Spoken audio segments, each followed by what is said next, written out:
दुनिया में पति पत्नी का रिश्ता सबसे अलग माना जाता है। साथ ही ऐसा रिश्ता होता है जिसकी मिसालें देते लोग नहीं थकते हैं। अब इस मजबूत रिश्ते के प्यार को दर्शाती एक ऐसी ही कहानी सामने आई है जिसे सुनकर आप भी भावुक हो जाएंगे।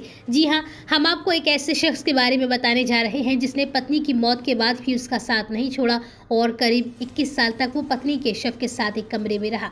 अब उन्होंने एक डर की वजह से पत्नी का अंतिम संस्कार कर दिया है। दरअसल थाईलैंड के बैंकॉक के रहने वाले 72 साल के चरण जैनवाचकल की पत्नी की 21 साल पहले एक बीमारी के कारण मौत हो गई थी। वो अपनी पत्नी से बेइंतहा मोहब्बत करते थे, जिसके चलते उन्होंने शव को कब्रिस्तान में दफन करने की जगह अपने घर में ही एक ताबूत के अंदर रख लिया।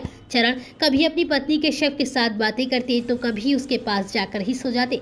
लेकिन चरण ने इस साल 30 अप्रैल को अपनी पत्नी की बॉडी को दफना दिया। उसने फेट कसम बैंकॉक फाउंडेशन के साथ मिलकर अपनी पत्नी का अंतिम संस्कार किया। इस दौरान वह काफी रोता हुआ दिखाई दिया।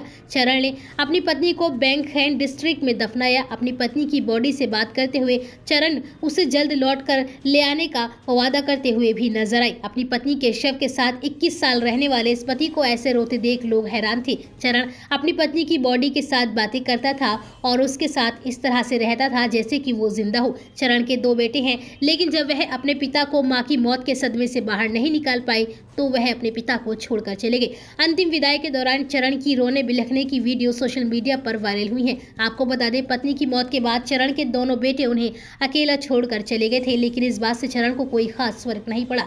लेकिन अब 21 साल के बाद उन्होंने अपनी पत्नी के शव का अंतिम संस्कार करने का फैसला लिया है। पिछले महीने 29 अप्रैल को चरण ने अंतिम संस्कार का निर्णय लेकर एक संस्था से संपर्क किया। संस्था की मदद से उन्होंने पत्नी के शव के बचे हुए हिस्सों को ताबूत से बाहर निकालकर विधि विधान से अंतिम विदाई दी। बताया जा रहा है कि चरण ने पत्नी के अंतिम संस्कार का फैसला इसलिए लिया क्योंकि उन्हें डर था कि उन्हें कुछ हो गया तो उनकी पत्नी का विधि विधान के साथ अंतिम संस्कार कोई नहीं करेगा।